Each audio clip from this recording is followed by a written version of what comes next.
तो अगर वेक्टर के आपने पुराने वाले लेक्चर्स नहीं देखे हैं तो देख लेना, ये जो लेक्चर है उससे कनेक्टेड है। जब आपको equation of vector equation of a straight line आएगी तभी ये अपना एंगल बाइसेक्टर का वेक्टर इक्वेशन आपको निकालना आएगा। आज का जो अपना पहला टाइटल है वो क्या है, vector equation of angle bisector.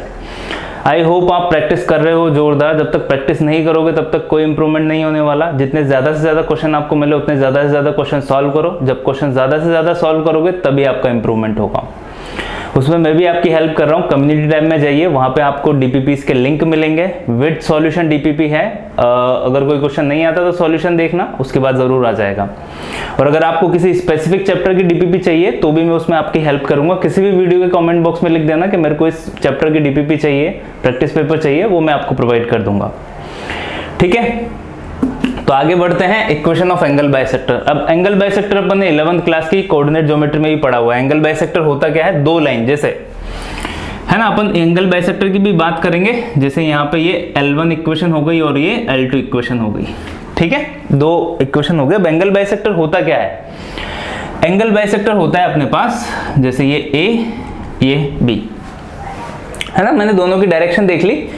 जैसे एंगल बाइसेक्टर होता क्या है, जैसे दो स्ट्रेट लाइन है तो इन दोनों को एंगल को सेम बाइसेक्ट करने वाला। जैसे ये अपने पास दो लाइनें हो गई है ना, तो एक ये भी एंगल बाइसेक्टर होगा और एक ये भी एंगल बाइसेक्टर होगा।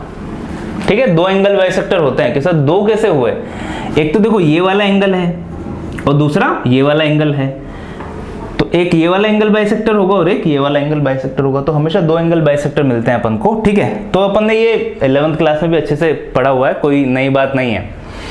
अभी आगे देखो, जो L1 है ना, L1 की इक्वेशन हो गई अपने पास R vector equals to A vector plus lambda B vector. ठीक है, तो ये अपने पास किसकी इक्वेशन है, L1 की इक्वेशन है। L2 की इक्वेशन ले लो, R vector equals to A vector plus lambda C vector. Lambda की जगह दूसरा कांस्टेंट ले लेते हैं अपन, म्यू ले लेते हैं यहाँ पे कि सर A वेक्टर आपने दोनों में यूज किया है, हाँ, क्योंकि ये इनका कॉमन पॉइंट मैंने ले लिया, ये A वेक्टर है। L1 लाइन पे एक पॉइंट है ना, इसकी डायरेक्शन B वेक्टर मैंने बोल दी और यहाँ पे ये C वेक्टर है। ठीक है, equation of line passing from two point and parallel to another, वही वाली इक्वेशन लिख रहे हैं अपन है ना। Equation of line passing from two point use नहीं कर रहे हैं, नहीं तो फिर डायरेक्शन क्या आती है वहां पे, C vector minus A vector. यहाँ पे भी क्या होता, B vector minus A vector, ऐसा होता है ना। लास्ट लेक्चर अगर आपने देखा हुआ हो तो सब अच्छे से समझ आएगा, vector equation of a straight line.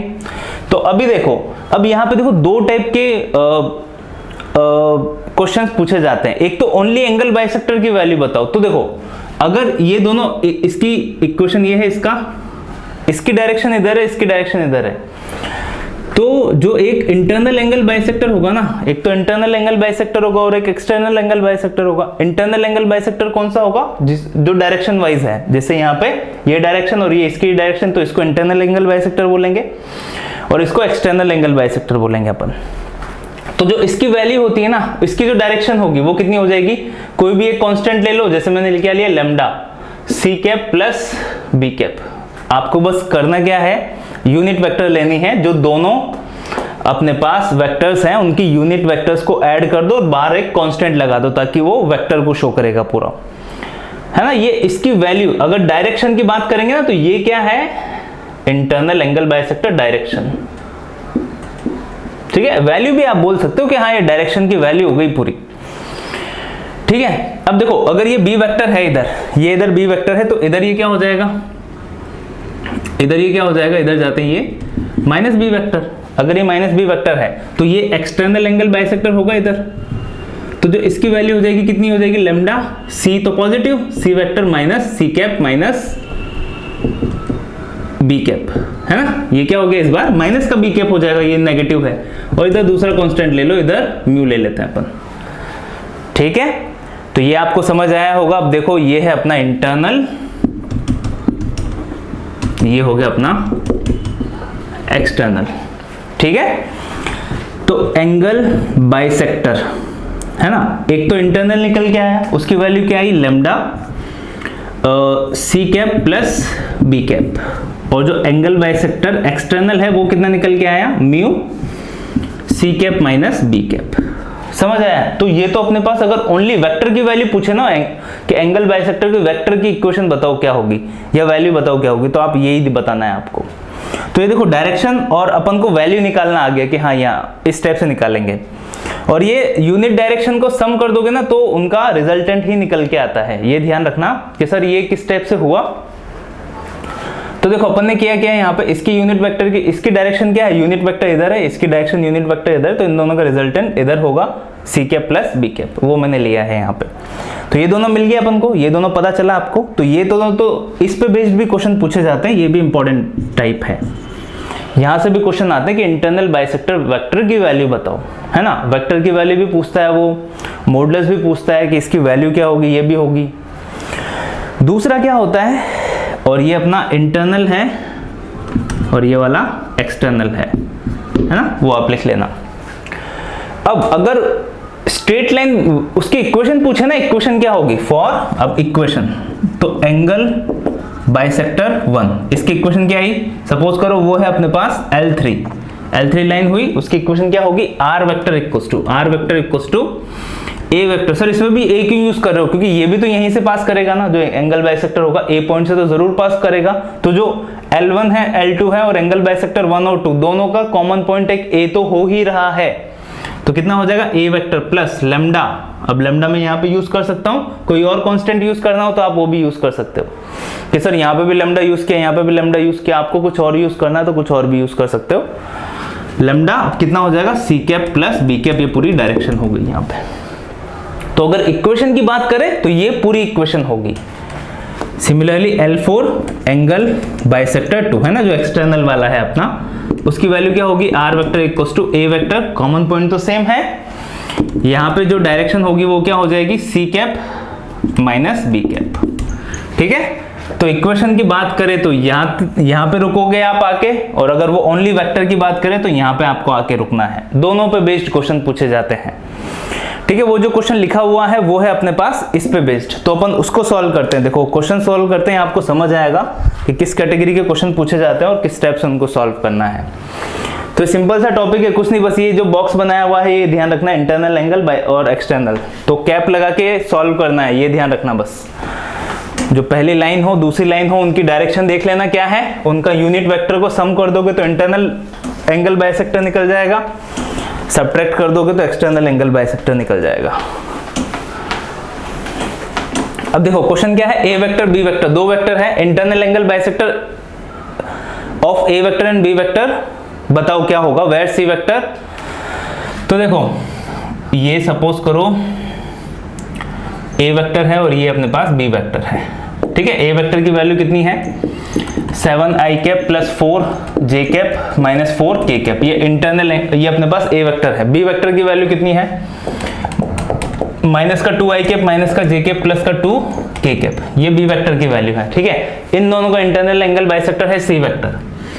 तो जो सी वेक्टर है ना, इसकी वैल्यू क्या होगी, लैम्डा, अभी सीखा था a cap plus b cap, a cap plus b cap, यही होगी। तो C vector equals to lambda a cap plus b cap, यही इसने पूछा है कि इसके इंटरनल एंगल बाइसेक्टर की वैल्यू बताओ क्या होगी, तो अपन को पता है ये होने वाली है। दूसरा उसने क्या दिया हुआ, सी वेक्टर का मॉडुलस इक्वल्स टू 5√6, ये क्वेश्चन में गिवन है। तो सी वेक्टर की वैल्यू बताओ क्या होगी, तो यही होगी। अब सॉल्व करने के लिए अपन क्या करते हैं, सी वेक्टर की value equals to xi cap plus yj cap plus zk cap suppose कर लेते हैं। Let C vector equals to xi cap plus yj cap plus zk cap. C vector की वैल्यू हुई कितना हो जाएगा, according to the question xi cap plus yj cap plus zk cap equals to lambda into cap है तो vector upon उसका modulus होगा, पता है अपन को सभी को। a कैप की वैल्यू कितनी होती है, a vector upon a vector का मॉडुलस। ठीक है, तो वही यूज करेंगे, a वेक्टर ये रहा 7i cap plus 4j cap minus का 4k cap upon root over 49 plus 16 plus 16, यही होगा, प्लस बी कैप, तो यहाँ पे ये रहा बी कैप कितना है, माइनस का 2i कैप माइनस का j कैप प्लस का 2k कैप अपॉन इसका मॉडुलस, तो 2 का माइनस 2 का square 4 plus 1 plus 4। Okay, equation जमा दी अच्छे से। X I cap plus Y J cap plus Z K cap equals to lambda into value क्या होगी यहाँ पे, तो 16 प्लस 16 32 हो गया, 32 प्लस 49 तो 49 32 कितना हो गया 1 1 81 हो गया, 81 9 हो गया, तो 7 आई कैप प्लस 4 जे कैप माइनस का 4 के कैप अपॉन 9 प्लस यहाँ पे है ना माइनस का 2 आई कैप। मैं माइनस को यहाँ मल्टीप्लाई नहीं कर रहा हूँ, अगर ऐसा किया ना तो ये वाला साइन प्लस प्लस और ये वाला साइन माइनस हो जाएगा, सिली सी मिस्टेक है, ध्यान रखना। तो अभी के लिए मैं ऐसा ही लिख रहा हूँ इसको, माइनस का जे कैप प्लस का 2 के कैप अपॉन 9 का 3 हो गया, ये हो गया। अब देखो इसका मॉडुलस अपन को गिवन है, यहाँ पे क्या है, दोनों तरफ मैंने मॉडुलस ले लिया, तो यहाँ पे क्या होगा root over X square plus Y square plus Z square, यही होगा मॉडुलस लिया तो, है ना, मतलब मैंने इधर भी मोड लगा दिया और इधर भी मैंने क्या लगा दिया, मोड लगा दिया, तो इसका मॉडुलस यही होने वाला है। इधर क्या होगा, तो इधर देखो लेमडा, पहले मैं मोड लगा के लेमडा, मैं आई कैप साथ में लिख देता हूँ, तो यहाँ पे कितना होगा 7 माइनस 2 कितना हो गया, है ना, मैं आई कैप को साथ में लिख रहा हूँ, तो 7 माइनस 2 विच इज 5, तो 5 आई कैप अपॉन, नहीं पर एलसीएम भी चेंज है तो साथ में लिखो, तो देखो कितना होगा यहाँ पे 7 माइनस 6 9 और जो 3 है, 9 और 3 का एलसीएम हो जाएगा अपने पास 9 अगर एलसीएम हुआ तो 3 2 जा 6 I cap upon 9 again plus 4 minus का 3 J cap upon 9 plus minus का 4 और यहाँ पे हो जाएगा प्लस का 3 2 जा 6 के कैप अपॉन 9। आई होप आपको समझ आ गया क्या किया मैंने, आई कैप साथ में कॉमन लेके लिख दिया और कुछ नहीं किया। चलो तो आगे चलते हैं, 5 रूट ओवर 6 इसका मोड गिवन है अपन को। तो अभी देखो दोनों तरफ, अब यहाँ पे भी क्या हो जाएगा, एक स्टेप और लिख देते हैं, root over X square plus Y square plus Z square, ठीक है, इक्वल्स टू लेमडा अभी भी बाहर है या फिर लेमडा को अंदर भेज दो। यहाँ पे क्या हो जाएगा, देखो ये कितना हुआ 7 minus 6 which is 1 upon 9, 1 upon 9 का स्क्वायर, तो 1 अपॉन 81 लिख दूं मैं सीधा, ठीक है, एक्स का स्क्वायर, एक्स के आई कैप के कोफिशिएंट का स्क्वायर प्लस जे कैप के कोफिशिएंट का स्क्वायर प्लस के कैप के कोफिशिएंट का स्क्वायर, 4 माइनस 3 विच इज 1, तो 1 अपॉन 9 का स्क्वायर 1 अपॉन 81 अगेन प्लस यहाँ पे कितना हो जाएगा, 4 में से 2 गए तो 6 में से 4 गए तो 2, तो 2 अपॉन 9 का whole square which is 4 upon 81, ठीक है। अब दोनों तरफ स्क्वायर कर दिया, अब दोनों तरफ स्क्वायर कर दिया, या फिर ये जो मॉडुलस है ना इसके सी वेक्टर का मॉडुलस, देखो क्वेश्चन में दिया हुआ है कितना 5 रूट ओवर 6 है, तो यहाँ पे कितना हो जाएगा 5 रूट ओवर 6 इक्वल्स टू, अब अंदर भी लेमडा स्क्वायर होगा, देखो क्योंकि यहाँ पे ये लेमडा सभी से मल्टीप्लाई होगा ना, कोफिशिएंट है तो लेमडा स्क्वायर होगा, तो यहाँ पे भी ये लेमडा स्क्वायर मैंने नहीं लिखा था वो मैंने लिख दिया। अब लेमडा रूट से बाहर आ जाएगा, तो यहाँ पे क्या हो गया अपने पास, लेमडा बाहर आया, रूट ओवर सभी का एलसीएम सेम है, तो 4 प्लस 1 अपॉन 9 हो जाएगा, रूट हट जाएगा 81 से, रूट हटके 9 बचा। अब रूट ओवर 6 हुआ अंदर, ये क्या है 4 5 है, रूट ओवर 6 से रूट ओवर 6 कैंसिल आउट हो गया, लेमडा इक्वल्स टू 9 5 जा 45, तो लेमडा की वैल्यू कितनी आ गई अपने पास 45। तो सर लेमडा की वैल्यू आई, ठीक है, अब उससे क्या फायदा होगा, अब देखो उससे ये फायदा होगा यहाँ पे, अब देखो आंसर आ गया है अपना, यहाँ पे अगर आप मॉडुलस नहीं लेते तो ये जो चीज है ये कैसे नजर आती है आपको,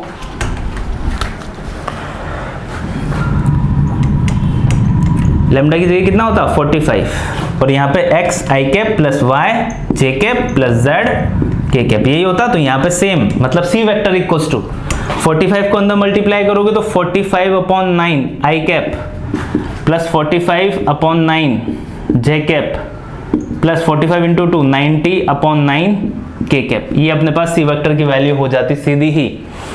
कैसे सॉल्व करेंगे तो 9 5 जा 45 होता है, तो 5 I cap plus 5 J cap plus 10 K cap is the value of internal angle bisector of A vector and B vector. तो आपको समझ आया होगा किस टाइप से सॉल्व हुआ क्वेश्चन। तो अगर ऐसा कोई क्वेश्चन आता है तो आई होप अब आप सॉल्व कर लोगे, ठीक है। तो ये आपको समझ आया होगा। अब आगे चलते हैं।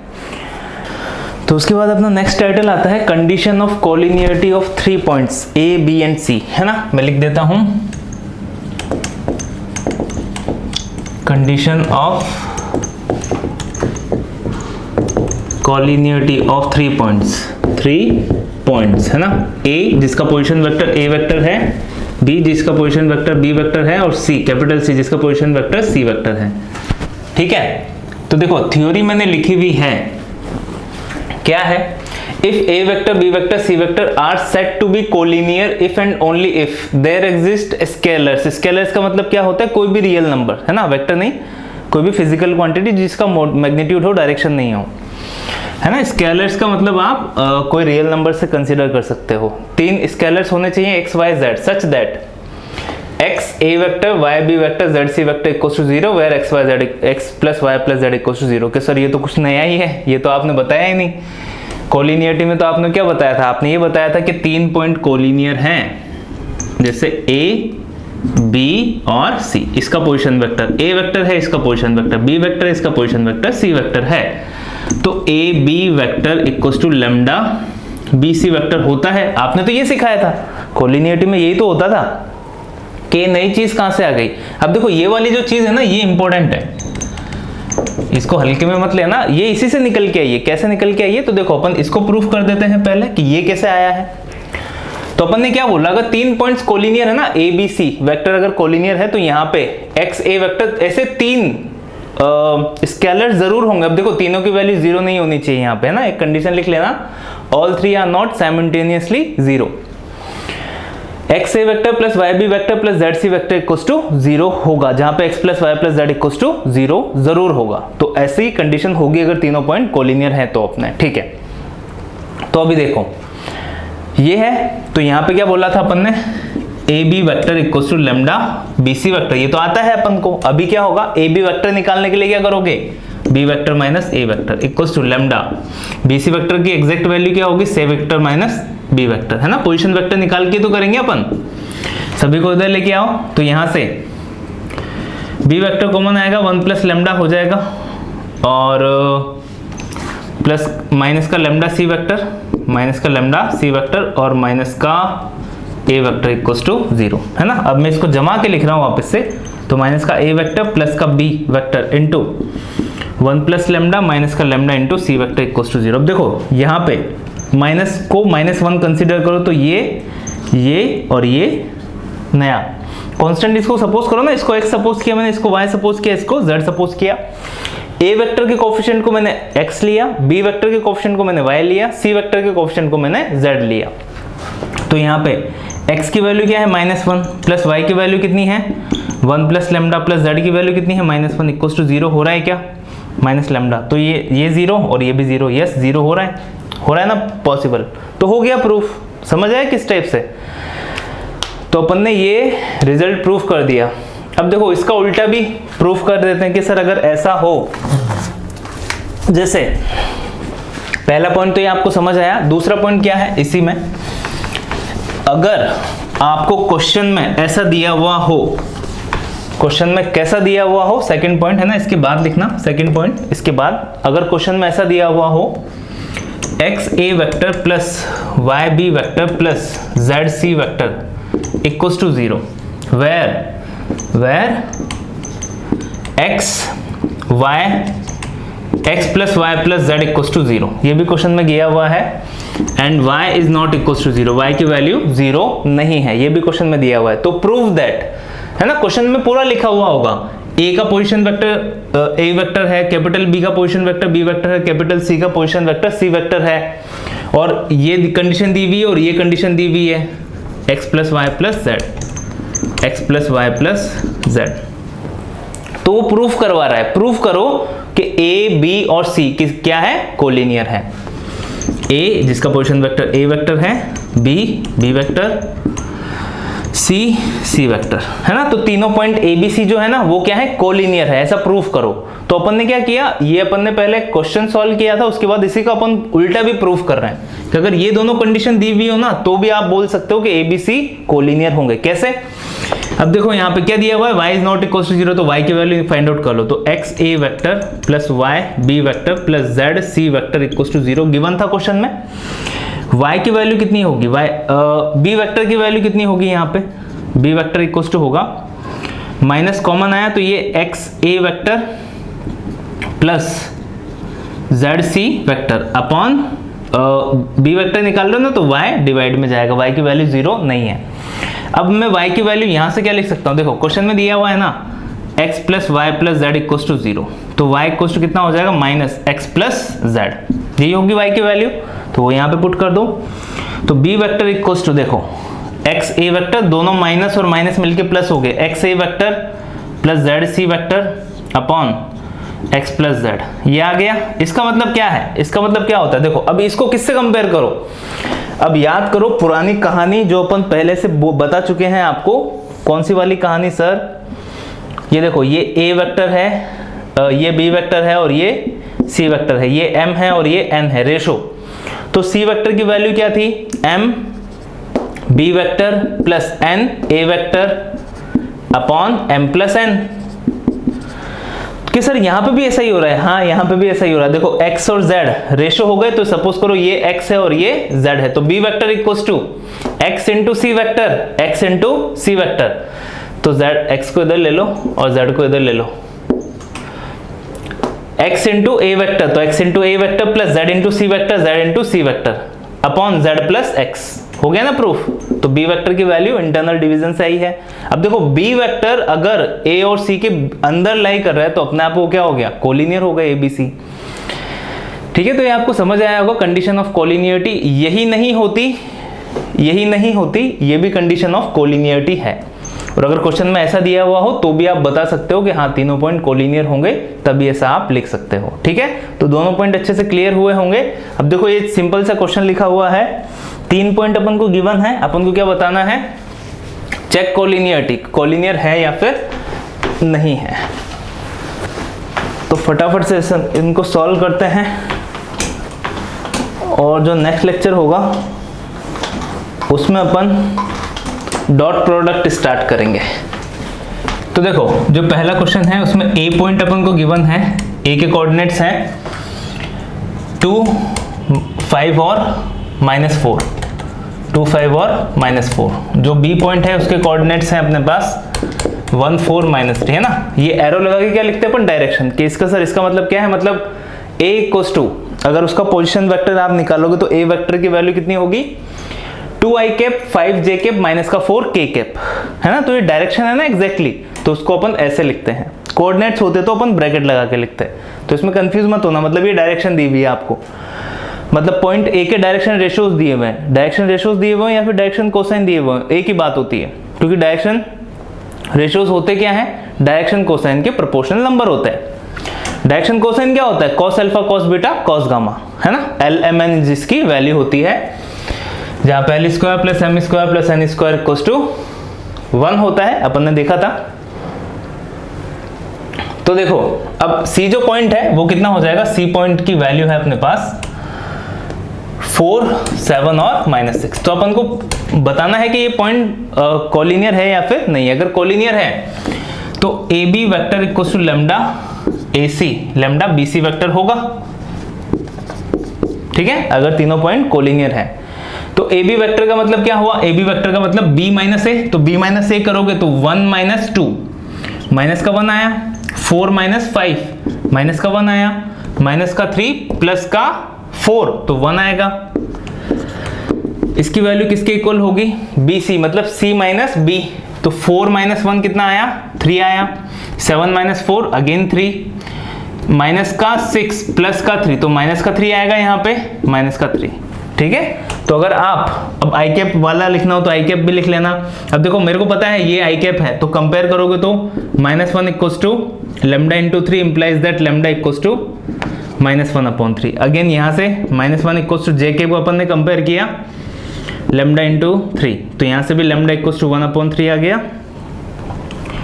1 इक्वल्स टू माइनस का 3 लैम्डा, है ना, जेड कैप वाला कंपेयर करो, लेमडा इक्वल्स टू 1/3 आ गया। तो लेमडा की वैल्यू तीनों एक्स वाई जेड तीनों से सेम आ रही है ना, मतलब क्या होंगे, कोलिनियर होंगे। तो ऑल 3 पॉइंट्स आर कोलिनियर। तो ऐसा आप चेक करके फटाफट से बता सकते हो 3 पॉइंट्स कोलिनियर है या फिर नहीं है ना। कि सर आईआईटी में ऐसे क्वेश्चन पूछे जाते हैं क्या? नहीं, बोर्ड में जरूर पूछे जाते हैं। दूसरा क्वेश्चन देखो, दूसरे क्वेश्चन में जो पॉइंट है ए पॉइंट, उसकी वैल्यू कितनी है 3, -4 और 3। जो बी है उसकी पॉइंट की वैल्यू -4, 5 और -6।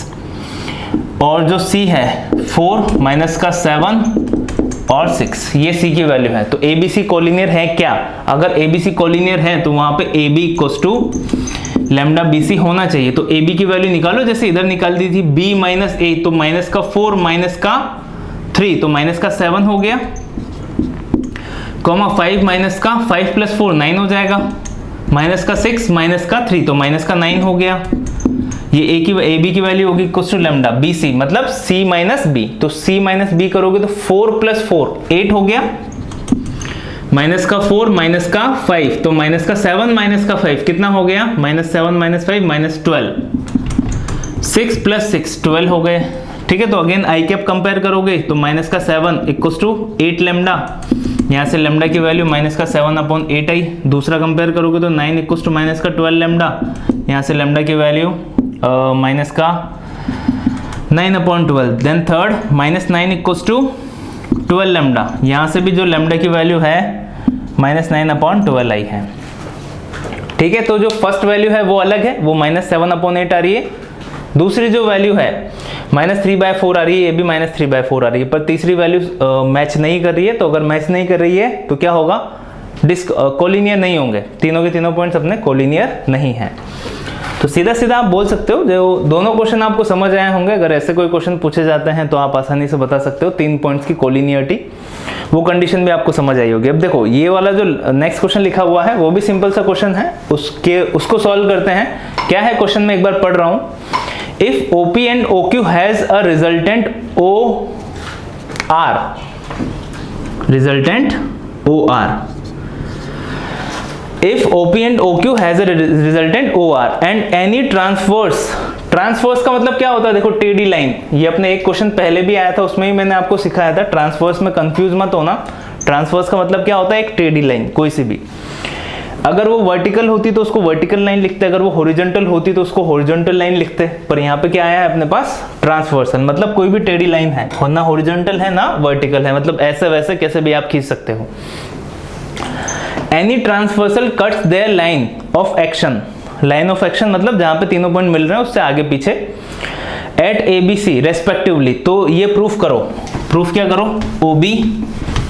OP upon OA plus OQ upon OB equals to OR upon OC। तो ये अपना जो अपन ने कंडीशन पढ़ी ना अभी, उसी पे बेस्ड क्वेश्चन है, उसी पे बेस्ड क्वेश्चन नहीं है अभी, तो अभी इसको सॉल्व करते हैं। तो देखो क्वेश्चन क्या बोल रहा है, OP and OQ has a resultant OR।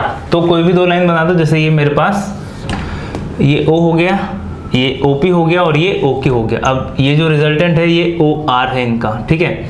तो मतलब ये OP, ये OQ और ये रिजल्टेंट OR, ठीक है। अगर ये रिजल्टेंट है तो यहाँ पे OP vector plus OQ vector equals to OR vector, ऐसा होगा। क्या बोल रहा है उसके बाद, एनी ट्रांसवर्स टेढ़ी line cuts their line of action. तो सपोज करो ये कट कर दिया ट्रांसवर्स, ये टेढ़ी लाइन हो गई अपनी, at A B and C respectively. तो देखो OP को A कट करेगा, है ना, OP कहाँ है, OP ये रहा, तो ये वाला पॉइंट A होगा।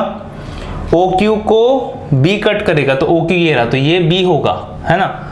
और OR को C कट करेगा तो ये C वाला होगा ना, रेस्पेक्टिवली उसने लिखा हुआ है। तो ये तीनों पॉइंट अपने पास हो गए। अभी देखते हैं आगे। अब उसने प्रूफ क्या करवा रहा है, वो प्रूफ करवा रहा है अपन से OP upon OA plus OQ upon OB equals to OR upon OC। अब देखो सर इसका मतलब क्या होता है, देखो यहाँ पे दो चीजें हैं, OP वेक्टर और एक OP। OP का मतलब क्या है, ओनली OP का मतलब है OP का मॉडुलस। यहाँ पे अगर क्वेश्चन में नहीं लिखा हुआ हो तो भी समझ जाना, क्योंकि देखो अपने आप उसने लिखा हुआ है ना, यहाँ पे वेक्टर है वहां पे वेक्टर नहीं है क्वेश्चन में। तो सबसे पहले तो ये ध्यान रखना, OP इक्वल्स टू OP का मॉडुलस, मतलब OA इक्वल्स टू OA का मॉडुलस, यही होता है। अब जैसे कोई भी वेक्टर होती है ना, जैसे ओपी वेक्टर, तो ओपी वेक्टर होता क्या है, ओपी वेक्टर का मॉडुलस और ओपी वेक्टर की जो डायरेक्शन है ना, उसको मैंने कैप लगा के रिप्रेजेंट कर दिया, ओपी कैप। समझ आया क्या हुआ? तो सबसे पहले तो ये ध्यान रखना, मतलब ये सब के सब क्या है, ये मॉडुलस हैं। अभी देखो OP plus OQ plus OP vector equals to OP vector plus OQ vector equals to OR vector. तो OP वेक्टर को मैं ब्रेक कर सकता हूं क्या, OP वेक्टर का मॉडुलस इनटू OP वेक्टर की डायरेक्शन, है ना। मैं यहाँ पे OP कैप नहीं लिख के क्या लिख सकता हूं, इसकी OP डायरेक्शन। ठीक है, मैं जानबूझ के लिख रहा हूं ऐसा ताकि आपको OP की डायरेक्शन चाहिए। अब OP की डायरेक्शन आप कैसे भी निकाल सकते हो, यहां पे भी क्या हो जाएगा, OQ वेक्टर का मॉडुलस नहीं तो OQ की डायरेक्शन। ठीक है, यहां पे मैंने ऐसा लिखा जानबूझ के, इक्वल्स टू, यहां पे भी OR मॉडुलस और OR डायरेक्शन। ठीक है, समझ आया? अब मेरे को OP की डायरेक्शन निकालनी है, देखो, पर OP की डायरेक्शन मैं किसकी फॉर्म में निकालूंगा, OA की फॉर्म में निकालूंगा। अब A वेक्टर का पोजीशन वेक्टर सपोज करो A वेक्टर है, C का C वेक्टर है, B का B वेक्टर है ना, पोजीशन वेक्टर मैंने यहाँ पे सपोज कर लिया। तो यहाँ पे OA की डायरेक्शन या फिर OA कैप की वैल्यू क्या होगी, जैसे इसका पोजीशन वेक्टर कितना है, A वेक्टर अपॉन इसका मॉडुलस कितना होगा, OA वेक्टर का मॉडुलस। मैं ऐसा लिख सकता हूं। अब मैं OP की डायरेक्शन लिखूं या फिर OA की डायरेक्शन लिखूं, बात तो एक ही है, दोनों में कोई डिफरेंस है क्या, नहीं, एक ही तो है ना, दोनों एक ही डायरेक्शन में है। तो मैं इसकी डायरेक्शन की जगह इसकी डायरेक्शन भी लिख सकता हूं, है ना। तो मैं डायरेक्शन OA वाली यूज कर रहा हूं, पर देखो OA कैप मेरे को लिखना पड़ेगा। अब OA कैप क्या होगा, OA का मॉडुलस अपॉन OA की डायरेक्शन अपॉन OA का मॉडुलस, यही होगा ना। तो OA कैप की वैल्यू में क्या लिख रहा हूं, A वेक्टर जो पोजीशन वेक्टर है अपने पास अपॉन OA मॉडुलस। ठीक है, समझ आया आपको क्या हुआ यहाँ पे? तो अगर ऐसा हो गया तो यहां पे कितना बनेगा, OP वेक्टर मॉडुलस। अब देखो OP वेक्टर मॉडुलस को मैं ओनली OP से ही रिप्रेजेंट कर रहा हूं ताकि अपना रिजल्ट फटाफट से आ जाएगा। तो मैं इसको OP लिख रहा हूं into A vector upon OA का मॉडुलस को मैं क्या लिख रहा हूं, ओनली OA, प्लस यहां पे भी OQ को मैं OQ लिख रहा हूं। अब OQ के लिए भी क्या हो जाएगा, OQ के लिए डायरेक्शन OQ ये रहा, तो B वेक्टर अपॉन OB ऐसे लिखूंगा, B vector upon OB equals to, यहां पे OR पहले से है, अब मैं यहां पे क्या लिख रहा हूं, C वेक्टर अपॉन OC। समझ आया क्या हुआ? अब A वेक्टर है, अब OP अपॉन OA को साथ में लिख दो, ये तो देखो OP का मॉडुलस अपॉन OA का मॉडुलस हो रहा है, plus OB plus B vector into OB OQ upon OB equals to C vector into OR upon OC। ये आ गया आपके पास। अब बस यहां से आप सीधे लिख सकते हो, so OP upon OA plus OQ upon OB equals to OR upon OC। यहां से सीधा ही आ जाएगा कि सर ये सीधा कैसे आया, सीधा मेरे को समझ नहीं आया। तो देखो अभी थोड़ी देर पहले कोलिनियरिटी में क्या देखा था, x a vector plus y b vector plus z c vector equals to 0 होगा। अगर ये 0 है तो ये ऐसा तभी पॉसिबल हो सकता है जब x plus Y plus z equals to क्या हो, 0 हो। ठीक है, तो ऐसा तभी पॉसिबल हो सकता है जब x plus Y plus Z equal to 0 है, 0 हो। तो ये अपने पास क्या हुआ, ये x हुआ, ये क्या हुआ, ये y हुआ और ये क्या हुआ, z हुआ, है ना। ये उसी से तो कंपेयर करोगे, x plus Y plus Z equal to 0। हाँ, तो x की वैल्यू कितनी है, OP upon OA plus y की वैल्यू कितनी है, OQ अपॉन OB, और z की वैल्यू तो आप इधर लाके लिख लेना ना इसको, minus OR upon OC, C vector equals to 0, ऐसा हो जाएगा ना। तो इसकी वैल्यू नेगेटिव में आएगी, तो यहाँ पे माइनस OR अपॉन OC ऐसा हो जाएगा इक्वल्स टू 0। मैंने क्या किया, x plus Y plus Z equals to 0 किया, तो अपने आप इसको उधर भेज के यहीं तक तो पहुंच जाओगे आप। ठीक है, तो ये रिजल्ट तक पहुंच गए आप। तो आई होप आपको समझ आया होगा किस टाइप से प्रूफ हुआ। तो ये जो कोलिनियरिटी वाली कंडीशन है ना अपनी, x x A vector plus Y B vector plus Z C vector equals to 0, उसी पे बेस्ड क्वेश्चन था, सिंपल सा बढ़िया सा क्वेश्चन है। इसमें 2-3 चीजें आपको पता लगी होगी, ट्रांसवर्स क्या होता है। देखो क्वेश्चन कैसा भी कभी भी पूछा जा सकता है, तो इन सभी के बारे में आपको नॉलेज होनी चाहिए अच्छे से। तो आज के लेक्चर में बस इतना ही। Thanks for watching.